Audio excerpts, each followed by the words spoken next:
everyone, this is the 19th of March 2017 as we enter the final weeks of the financial year. The index has surpassed the 8950 threshold and into new territory. So that's a big change in terms of what it has done. So I'm going to discuss a lot of what it means and how we're going to look at it. But essentially, when this move started, I think in late December, my outlook was that you could form a triangular pattern where you could actually end up hitting 8950, but I was not so sure that you'd go beyond it. But I did discuss the alternates where it could do that, and that allows for multiple targets, and you'd have to see whether how those would be achieved. But the first thing that has happened is, so within a triangle, you get a pattern where each move is corrective in structure, which was true till so far, starting from 2015, which is why in the 2016 rally I was not expecting a new high. But right now, having surpassed the recent consolidation range, the recent move from this year's low is essentially now become a 5-wave move. So that's I think the first impulsive count that we are getting from this year's low into the recent high. Now this move itself could be, in my sense, I am not again marking it as a 1, 2, 3, 4, 5 like a lot of people try to do from all the way back to 2009 lows, and so a lot of the moves I've found are complex, could be part of a larger pattern that we will identify with. There's of course one alternate which is already on my homepage, which is that 2008 to 2010 the consolidation was a triangle and you broke out into a fifth. The second one, which I'm having to consider because of this recent move, is whether the entire 2010 to 2017 will end up become a larger ending structure, and that allows for two higher level targets. One, of course, being closer to the 9700 mark, and second is higher. But having said that, the only thing to look out for in the near term is that we have made a 5-wave rise from the low that we started from post demonetization, and since we are in the fifth wave of that move, the first wave was essentially 3 weeks and the third week comes next week. That means that we are very close to completing maybe the first 5-wave structure unless the fifth of this move itself extends. Looking at simply the breadth that we've seen over the last couple of weeks, it's possible that does not happen. You don't get an extended move. So a truncated move would probably be closer to 93.20. So I'm throwing out a lot of levels today.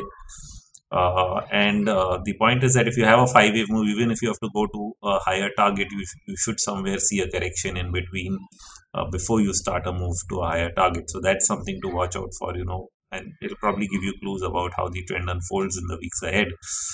Because if that correction is just the normal variety correction, then we would be able to say, okay, this was just one of C into new highs, and then 2, and then 3, and so on. And then if the decline is impulsive, then you'd get a larger time frame correction or consolidation, and so you'd have to look at it differently. But one of the reasons that I started sounding a little bullish, and people were asking me, why are you sounding bullish when all the things that you were expecting were playing out, and I'm talking about almost a year back in 2000 and end of 2015, start of 2016, when the RBI had essentially pushed the banks into announcing their NPA related losses, and had been writing about that issue for such a long time, that India has a debt issue that we need to really look at and resolve, and most people were in denial. And that really brought it out into the front that, the size of the problem and that it needs to be addressed. But essentially 1 year down the line, we've still not addressed it. So if that was really coming out and was going to be an issue, the reason to really turn a little positive on the market at that point of time, when I was writing about stocks like Hindalco and Vedanta that were completing long-term 3-wave declines, was that my view in the prior period was essentially that the dollar was going up and commodities were falling. I was pointing down for things like crude, copper, and so on.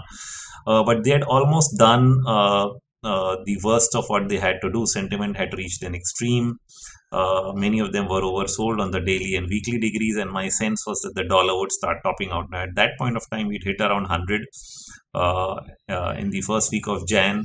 the dollar did start reversing trend. In fact, it I think peaked in December, and then it held on all the way till mid of Jan, making a lower top. And still people were arguing for rise in the dollar, essentially on the back of that first rate hike that the Fed did. But my view remained the same for most of the year, and it did work out, because in the sense, if you look at the first half of 2016, you saw a major commodity rally. But because of the structure of the market, I wasn't really anticipating Nifty itself to make a new high in 2016. It went much beyond what I was thinking. Maybe 82, 8500 is all I thought. You ended up at 88, 89, and then sold off in September to December. But once that was done and it was oversold, I was once again looking at the same pattern that I saw a year back, that is the dollar would peak and commodities would rally, and the dollar did make a new high at 104, and I continue to maintain the same view that the dollar is making a long-term top. It's ended up taking more than a year to essentially complete this pattern. I thought, when we actually bottomed, topped last year on the dollar and bottomed in most of the commodities, that we were one and done. We wouldn't really be retesting the highs again. But that retest, I think, brought back a lot of the dollar bulls to start extrapolating this dollar trend into the future. That more rates hikes are coming, higher interest rates are going to drive the dollar higher, and Trump's spending plans would also be interest rate positive, and so on and so forth. So many arguments all in favor of the dollar, but missing the point that the dollar bottomed in 2008. And you're at the end of what is a 9-year bull market in the dollar. And I've published a couple of charts. I think one of them was also there on the Economic Times website. I published it again in an article, winter update, just yesterday, the same chart. And essentially, if you look at it, you see that the dollar's gone through 7-year, 9-year alternating bull and bear markets since the 70s into the 80s, and then all the way since then it's been 9-7, 9-7, and so you had another 9-year bull market in the dollar, which points to 2017, and at some point of time it would peak. And the second one, which most technicians should have noted, is the massive intermarket divergences between these asset classes. I mean, if you essentially correlate a rising dollar with falling commodity prices, then the higher dollar at 104, 103.8 to be more exact, this year was not accompanied by new lows in either a lot of the emerging market currencies that were falling apart last year when the dollar was really running away, and nor the commodity prices. They were also not making new lows with the new high in the dollar. So none of that which was happening a year back was happening. So this was essentially a massive intermarket divergence that tends to happen at the end of major market turns, similar to what we see, say, between even if you're studying equities. If you look at a major index and a minor, say a mid cap and a large cap index in the US, you look at the transports to the DJIA, or the transports to the or maybe the DJI to the Nasdaq, and you'll find at major tops and bottoms you get this a larger degree in the market divergence, not the few days or few weeks, but a slightly higher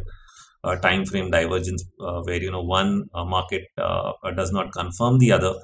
Now, of course, these divergences can do the catch up thing, and go wrong sometimes when you're trying to take a contrarian stance. But eventually, if it's played out, as we are seeing also in commodities, a lot of the metals have rallied, and they're all continuously holding up to higher levels despite corrections. Then it looks more like that this is a serious divergence with the dollar. So I mean, there was a similar divergence, say, between the Nifty and mid-cap index for almost more than a year. But now with the Nifty making a new high, that divergence is essentially gone for the time being. So this does tend to happen. But since you have this divergence, my sense was that the dollar was peaking out. It sold off this week. We've made two lower tops now over 1 year. And you really want to see, one more... sorry, not 1 year, over the last couple of months, and you want to see the low break, so you'd get the first lower top, lower bottom set up for the dollar index, and that would further confirm my thought that the dollar is in a long-term bear market. That time-wise, essentially, if you follow the 7979 cycle, then another 7 years bear market for the dollar, and so that's a complete change.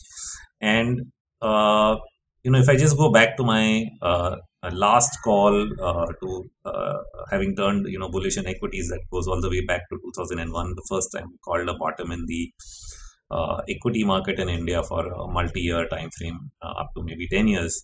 At that point of time, I was not really someone who studied macro. So while I was reading a lot of material, I wasn't really looking at how currencies, commodities, and other sectors really interact with the market. I had a view on a couple of them because of the readings of EWI. But if you tell me, would I have really connected the dots in terms of not just having our own market call, because we've gone through a 7-year consolidation, especially in the core economy stocks that were then starting to break out, which was very, very clearly visible in the Elliott Wave setups for many of them. For example, stocks like ACC, Reliance were all doing just wave 2 down when the tech bubble burst, and they only did a retracement of their rise.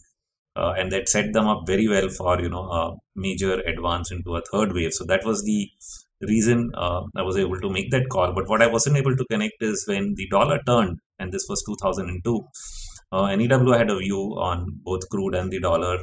Of course, they were still bearish on some commodities, but on crude they saw a long-term bottom, and on the dollar they did see a long-term top of that time. And there was a triangular ending pattern. So I went and switched on, and we used to meet up in the institutional desk of SSKI back then every day, and I sat down on the Bloomberg terminal to do my own analysis, look at that triangle structure, and it was a pretty beautiful setup, and it was breaking out. So the euro was actually starting to head much higher, and it also led me to connect a theory that we discussed in B school. One of the ex-RBI professors that actually presented a case where he was making a projection why the euro was really created, and to compete with the dollar, and that for that reason it would become a much stronger currency as a lot of money would go into euro debt. Now, of course, his thought was also that it would go there, essentially moving out of US treasuries, which was not the case, but definitely it was there. I mean, euro debt was the key attraction of creating the eurozone.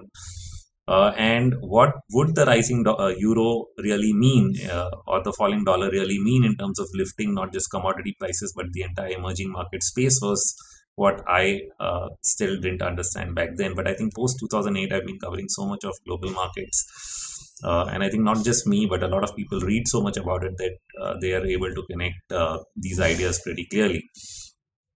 So it's not a surprise that starting 2016, with the idea that the dollar would be making a long-term top, you have a lead movement in most emerging markets that have actually performed far better than maybe the developed markets. The US, if you just compare the performance of 1 year maybe of Brazil or Russia to the Dow, then you would see that performance. And a year back, that's what I was saying in media. I would rather buy Brazil, Russia, or China than the US, because the Chinese market has not done that well, but many of these other markets and their currencies have done exceedingly well. The Indian rupee, of course, started strengthening only this year after December. So at that point of time, the rupee continued to remain much weaker than the rest of the emerging markets. And partly that has to do with that, we are somewhere in between the rest of the commodity emerging world in comparison to the US. So there are two time periods that you can really relate with what the falling dollar, how the falling dollar really impacts these markets. One is, of course, 2002.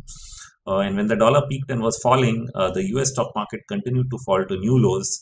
And while that fall did have an impact even on the Indian market, doing a correction, we did not make new lows. Once we bottomed in 2001, 2002, we just made a higher bottom, and early 2003, we still made a higher bottom. So, and some of the other markets, as we saw in 2008, that even after the US had peaked in 07 and was crashing into June of 2008, commodity prices were actually at their all-time highs between March and June of 2008, and that kept markets like Brazil, Russia making their all-time highs all the way into June, which is 6 to 8 months after the US peaked. So the peaking process was essentially spread over several months, simply because the dollar was falling in the early stages of that bear market, keeping up commodity prices and some of the emerging markets. So even India peaked by Jan of 08, around 3 to 4 months after the US, but our lag was not as big as some of the other commodity related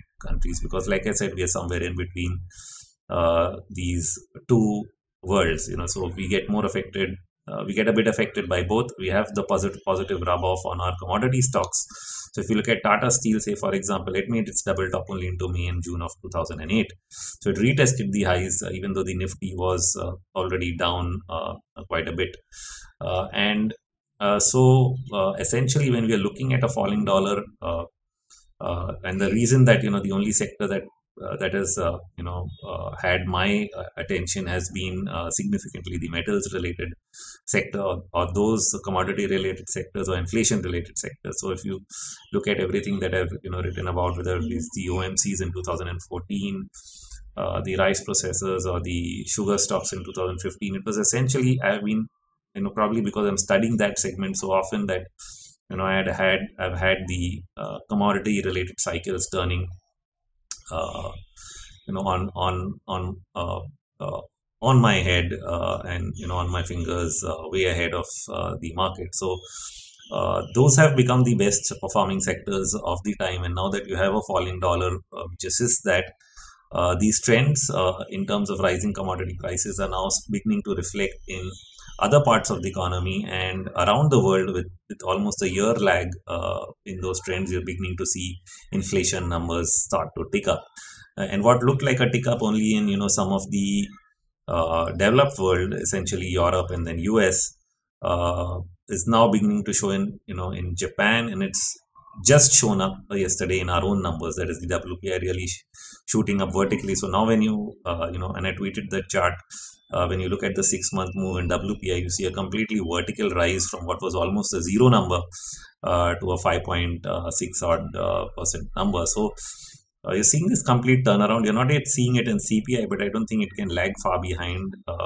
And this is very unusual, because since we've changed the GDP and CPI methods, for the first time we actually saw nominal GDP growing lower than real GDP sometime mid of last year, and now you're seeing CPI below WPI. All these differential trends because of the way we are measuring some of these metrics. But I guess they would all start moving to behave the way they always do.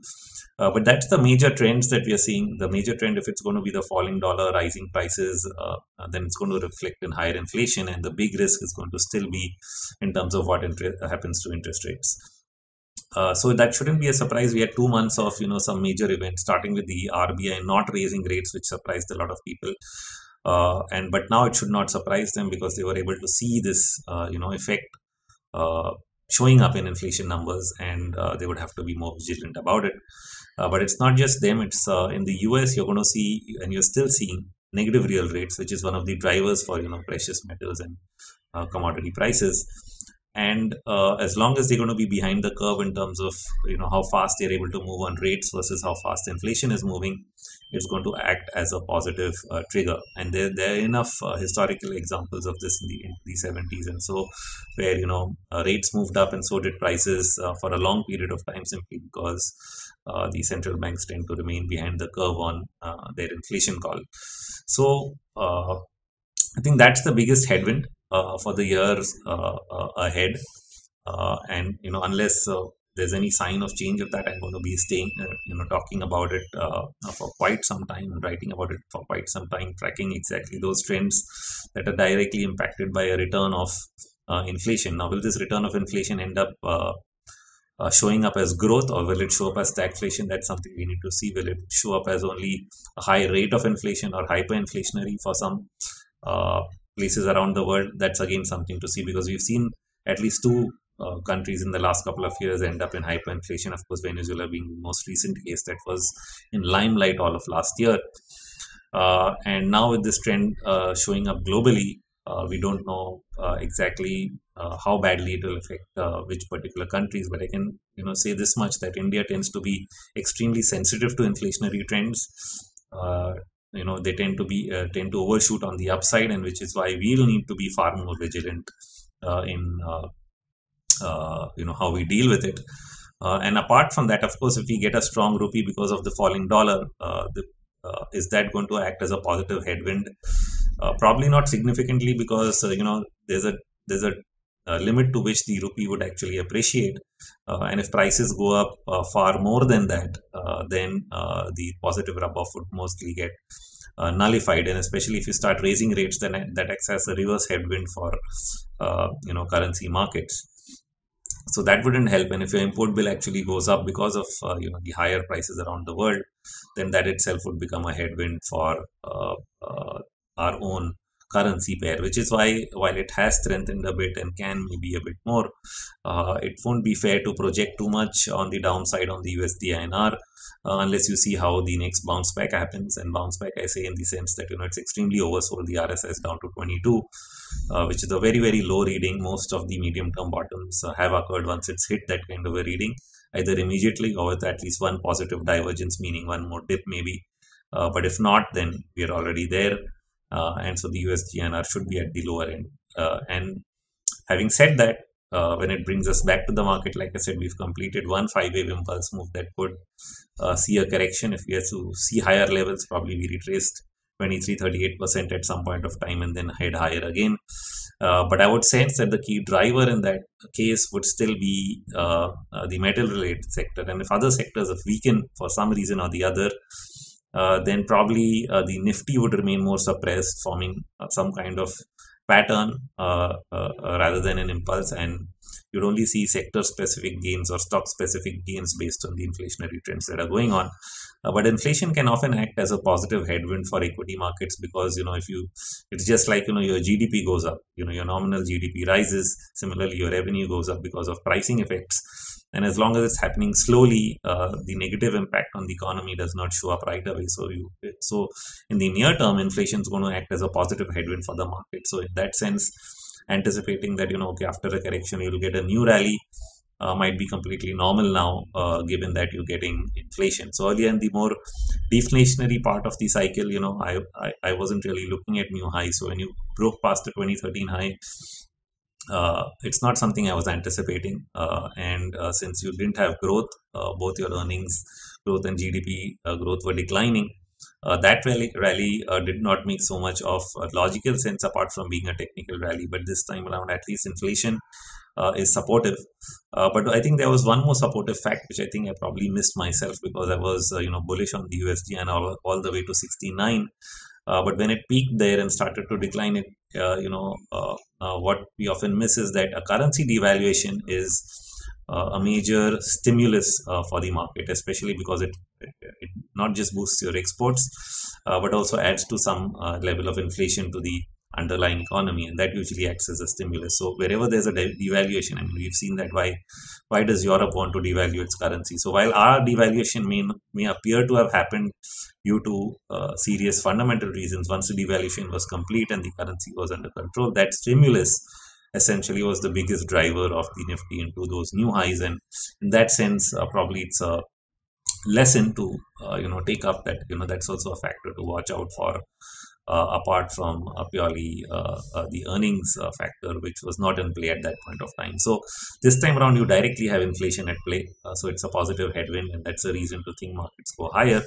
But I've discussed in the winter update, the last one, the previous one, when you look at an index adjusted by inflation or adjusted by gold or adjusted by the currency pair, the Nifty has still not made a new record high. And in that sense, we are, and that's what defines our winter phase, that you find it very, very difficult to beat those relative performances, even though you may have made nominal gains in the main index. So I think that rounds up my overall picture. The most important macro factor, and I wrote about that in yesterday's winter update, is going to be the falling dollar. And as long as that trend is in force, I think everything else that I'm speaking of are going to be trends that you're going to be monitoring. The biggest headwind will be a little down the line when interest rates become an issue. Maybe the first initial hikes are not. Maybe the RBI will raise rates initially, but it's possible we absorb them because of the positive headwind from the inflation. But beyond a point, it's a headwind for everyone around the world because of the high levels of debt. And our debt level, like I wrote yesterday again, has not been addressed even once. I mean, the places like the US have already gone through their phase of bailouts, QE, and all that stimulus to support the economy or the banking sector. While we are still in the phase where we are the first time we are addressing our banking related stress, and so the interest rate cycle is far more important to us. But hopefully, this will become the last crisis for us, because we'll finally address what needs to be done to that sector to clean it up and allow normal growth to really return. So that's the good news. And it also means that we should be in the final phase of the winter in the next year or so. All my timelines for the end of winter have been postponed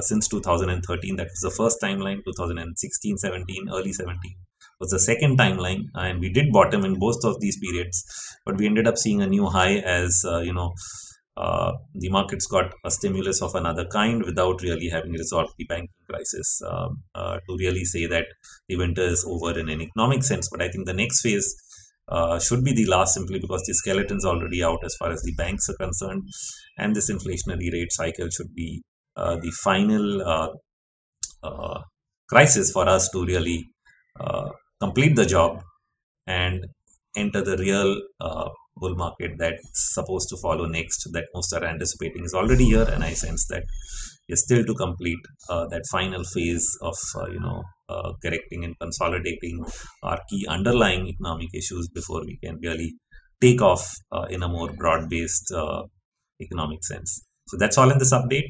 Thank you.